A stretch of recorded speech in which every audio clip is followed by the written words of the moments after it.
ಸಾದರ ಕ್ಷೇಮಾಭಿವೃದ್ಧಿ ಸಂಘದಿಂದ ನೂತನ ಸಮುದಾಯ ಭವನಕ್ಕೆ ಭೂಮಿ ಪೂಜೆ.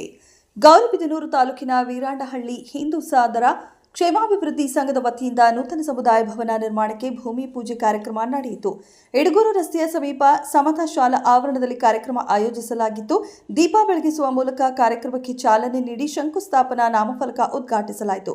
ಕಾರ್ಯಕ್ರಮದಲ್ಲಿ ಮಾತನಾಡಿದ ಸನ್ಮಾನ್ಯ ಡಾಕ್ಟರ್ ಮುಖ್ಯಮಂತ್ರಿ ಚಂದ್ರು, ವೈಯಕ್ತಿಕ ಅಭಿವೃದ್ಧಿಗಿಂತ ಸಮಾಜದ ಅಭಿವೃದ್ಧಿಗೆ ಶ್ರಮಿಸಬೇಕು ಎಂದರು. ಸಾದರ ಸಮುದಾಯ ಅಭಿವೃದ್ಧಿಗೆ ಗೌರಿಬಿದನೂರು ಶಾಸಕ ಪುಟ್ಟಸ್ವಾಮಿ ಗೌಡರು ವೈಯಕ್ತಿಕವಾಗಿ 75 ಲಕ್ಷ ರೂಪಾಯಿ ದೇಣಿಗೆ ನೀಡುವುದನ್ನು ಅವರು ಶ್ಲಾಘಿಸಿದರು. ಸಂಘ ಸಮುದಾಯಗಳು ಬೆಳೆಯುವುದರಿಂದ ಉತ್ತಮ ಸಮಾಜ ನಿರ್ಮಾಣ ಸಾಧ್ಯ ಎಂದು ತಿಳಿಸಿದರು. ಚಿಕ್ಕಬಳ್ಳಾಪುರ ಸಂಘದ ಡಾಕ್ಟರ್ ಕೆ ಸುಧಾಕರ್ ಮಾತನಾಡಿ, ಸಂಘಟಿತ ಸಮಾಜವೇ ಪ್ರಗತಿಯ ಮೂಲ ಎಂದರು. ಸಾದರ ಸಮುದಾಯ ಕೃಷಿ ಪ್ರಧಾನ ಸಮುದಾಯವಾಗಿದ್ದು ಅಭಿವೃದ್ಧಿಗೆ ಕೇಂದ್ರ ನಿಧಿಯಿಂದ ಸಹಾಯ ನೀಡುವುದಾಗಿ ಹೇಳಿದರು. ಕಾರ್ಯಕ್ರಮದಲ್ಲಿ ಮಾಜಿ ಸಚಿವರು, ಮಾಜಿ ಶಾಸಕರು ಹಾಗೂ ಅನೇಕ ಗಣ್ಯರು ಭಾಗವಹಿಸಿದರು. ದಾನಿಗಳ ಸಹಕಾರದಿಂದ ಸಮುದಾಯ ಭವನ ಶೀಘ್ರ ನಿರ್ಮಾಣವಾಗಲಿದೆ ಎಂದು ಸಂಘದ ಪದಾಧಿಕಾರಿಗಳು ತಿಳಿಸಿದರು. ನರೇಶ್ ಬಾಬು, ಗೌರಿಬಿದನೂರು ತಾಲೂಕು ವರದಿಗಾರ. ಕ್ಷಣದ ಸುದ್ದಿಗಾಗಿ ವೀಕ್ಷಿಸಿ ರಾಷ್ಟ್ರಧ್ವನಿ ನ್ಯೂಸ್ ಕನ್ನಡ. ಮತ್ತು ನಮ್ಮ ಪುಟ್ಟಸ್ವಾಮಿ ಗೌಡರು ಇನ್ನೂ ಚೆನ್ನಾಗಿ ಗೊತ್ತಿದೆ, ಅವ್ರು ಬೀಗರ MP ಆಗಿದ್ರು ಹಿಂದೆ. ಹಾಗಾಗಿ 8 ಕ್ಷೇತ್ರಕ್ಕೆ 5 ಕೋಟಿ ಬರ್ತದೆ. ಆದರೂ ಕೂಡ ನಾನಿವತ್ತು ನಿಮಗೆ ಈ ಸಂದರ್ಭದಲ್ಲಿ ಮಾತು ಕೊಡ್ತೇನೆ, ಸಂಸದರ ನಿಧಿಯಿಂದ ನಿಮಗೆ ಒಂದೇ ಸಲ ಆಗಲ್ಲ, 2 ಈ ವರ್ಷ 25 ಲಕ್ಷ, ಮುಂದಿನ ಸಾಲಿನಲ್ಲಿ 25 ಲಕ್ಷ, 50 ಲಕ್ಷ ರೂಪಾಯಿ ಕೊಡ್ತೇನೆ. ವೈಯಕ್ತಿಕವಾಗಿ ನಾನು ರವಿಕುಮಾರ್ ಅವ್ರನ್ನ ಮಾತಾಡಿ ಏನು ಮಾಡಬೇಕು ಅದನ್ನು ಮಾಡ್ತೀನಿ, ಅದು ಹೇಳುವಂಥ ವಿಚಾರ ಅಲ್ಲ. ಆದರೆ ಇವತ್ತು ನಾವು ಕೊಡೋದು ದೊಡ್ಡದಲ್ಲ.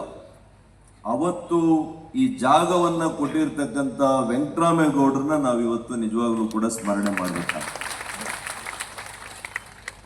ಇವತ್ತು ಸ್ವಂತ ಅಣ್ತಮ್ಮಂದ್ರು ಸಂಘಟನೆಯಲ್ಲಿ ಯಾರಾದರೂ ಮುಂದೆ ಇದ್ರೆ ಅದು ಸಾದರ ಸಮಾಜ ಅಂತ ನಾನು ಕಣ್ಣಿಂದ ನೋಡಿದಂತ. ಕೇವಲ ಸಂಘಟನೆ ಮಾತ್ರ ಅಲ್ಲ, ಸಮಾಜದಲ್ಲಿ ಒಂದು ನಂಬಿಕೆ ವಿಶ್ವಾಸವನ್ನ ಉಳಿಸ್ಕೊಂಡಿರ್ತಕ್ಕಂಥ ಸಮುದಾಯ ಅದು ಅಂತಂದ್ರೆ ಹಿಂದೂ ಸಾದರ ಸಮಾಜ ಅಂತ ನಾನು ಹೇಳಲಿಕ್ಕೆ ಬಯಸ್ತೇನೆ. ಮತ್ತು ವಿಶೇಷವಾಗಿ ಸಮುದಾಯ ಕೃಷಿಯನ್ನ ಆಧರಿಸಿಕೊಂಡಿರುವಂಥದ್ದು. ಕೆಲವರು ಸೈನ್ಯದಲ್ಲೂ ಸೇರಿದ್ದಾರೆ, ಅದೇ ರೀತಿ ಕೆಲವರು ತಂತ್ರಜ್ಞಾನ ಮತ್ತು ಒಳ್ಳೊಳ್ಳೆ ಶಿಕ್ಷಣವನ್ನು ಕೂಡ ಪಡ್ಕೊಂಡಿದ್ದೀವಿ. ಈ ಸಮುದಾಯ ಯಾವಾಗಲೂ ಕೂಡ ಕೃಷಿ ಮಾಡುವಾಗ ಬೆವರು ಸುರಿಸಿ ನಿಮ್ಮ ಕಷ್ಟವನ್ನ ನಂಬ್ಕೊಂಡಿದೆ ಈ ಸಮಾಜ. ಅದೇ ರೀತಿ ನಮ್ಮ ದೇಶದ ಸೈನ್ಯದಲ್ಲಿರುವಂಥವರು ಕೆಲವರು ರಕ್ತವನ್ನು ಕೂಡ ಸುರಿಸಿ ನಮ್ಮ ದೇಶವನ್ನು ಕಾಪಾಡುವಂತಹ ಸೈನಿಕರಾಗಿ ಕೂಡ ಈ ಸಮುದಾಯದಲ್ಲಿ ಇದ್ದಾರೆ.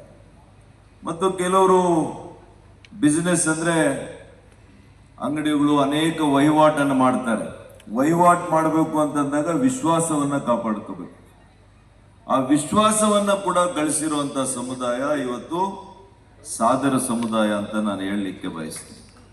ಹಾಗಾಗಿ ಬಂಧುಗಳೇ, ಇವತ್ತು ಭಾಷಣಕ್ಕಿಂತ ಬಹಳ ಸ್ಪಷ್ಟವಾಗಿ ಕಾರ್ಯಕ್ರಮ ಯೋಜನೆ ಮಾಡ್ದಂಗಿದೆ ನಮ್ಮ ರವಿಕುಮಾರ್. ಶಂಕುಸ್ಥಾಪನೆಯನ್ನ ಮಾಡಿಸಿ ಇವತ್ತು ಯಾರು ಮುಖ್ಯವಾಗಿದ್ದಾರೆ ಇವ್ರನ್ನೆಲ್ಲ ಕೂಡಿಸಿ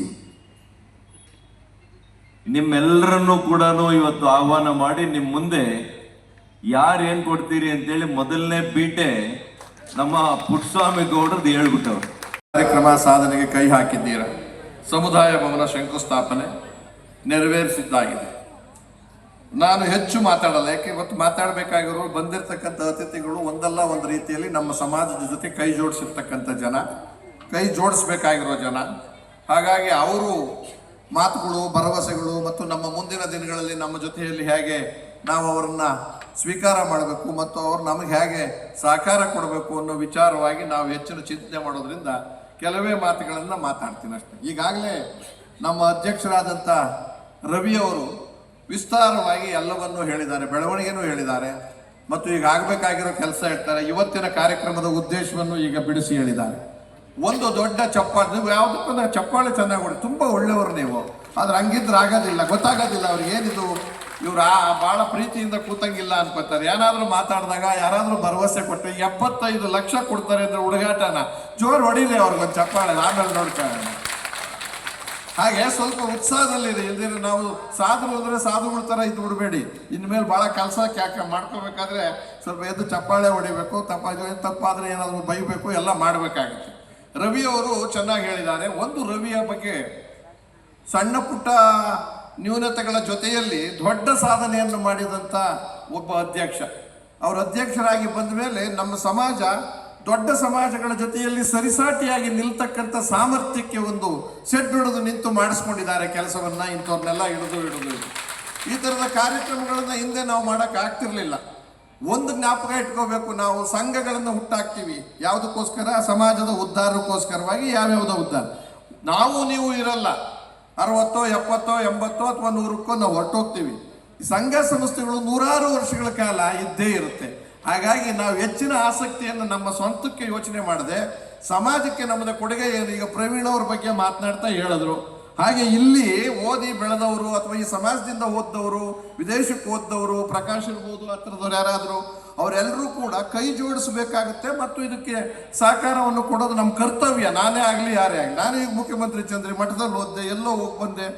ನನಗೆ ಅವತ್ತೊಂದು ಅವಕಾಶ ಸಿಕ್ತು ಸಹಕಾರ ಕೊಡೋದಕ್ಕೆ, ಸಾಧನ ಸಂಘಕ್ಕೆ ಪ್ರಯತ್ನ ಪಟ್ಟೆ. ಅದೊಂದು ದೊಡ್ಡದಲ್ಲ. ಮಂಡಿ ಹರಿಯಣ್ಣವ್ರನ್ನ ನೆನೆಸ್ಕೋಬೇಕು. ಅವ್ರು ಹುಟ್ಟಾಕಿದ್ದು ಆ ಕಾಲದಲ್ಲಿ, ಸ್ವಾತಂತ್ರ್ಯದ ಪೂರ್ವದಲ್ಲಿ. ಅದಾದ್ಮೇಲೆ ಮಲ್ಲಣ್ಣವರು ಅಂತ ಒಬ್ಬರಿದ್ರು. ಅದಾದ್ಮೇಲೆ ನಮ್ಮ ಲಕ್ಷ್ಮೀ ನರಸಿಂಹಯ್ಯನವರು ಅಂತ ನಮ್ಮ ರಾಜಕಾರಣದಲ್ಲೂ ಇದ್ದು ಶಾಸಕರಾಗಿದ್ದು. ಇವರೆಲ್ಲರ ಕೊಡುಗೆ ಇದೆ. ಇವತ್ತು DK ನಮ್ಮ ರವಿ ಒಂದು ಒಳ್ಳೆ ಕೆಲಸವನ್ನು ಮಾಡಿದರೆ ಮುಂದಿನ ದಿನಗಳಲ್ಲೂ ಅವ್ರು ಇರಲಿ, ಅವ್ರು ಇಲ್ಲದೆ ಇರಲಿ, ಯಾರಾದರೂ ನಾವೆಲ್ಲರೂ ಕೈ ಜೋಡಿಸೋಣ, ಇನ್ನೂ ಗಟ್ಟಿಯಾಗಿ